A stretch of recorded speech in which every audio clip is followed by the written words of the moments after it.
Kawawa naman ang taon kong si Ali. Uy, natapukan man siyang mama, siyang tita, siyang uncle.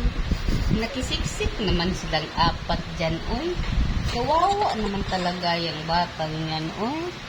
Namimiss ko talaga tong batang to. Pagkunin na sa kanyang daddy at mommy.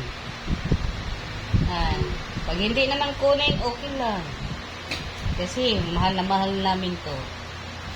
Tapos grabe talaga tong batang to matulog eh. Iyak yan pag hindi makalabas. Ay, may mata pala. Nagising pa lang aking alin. Tulog ka na. Tulog na. Ali ko.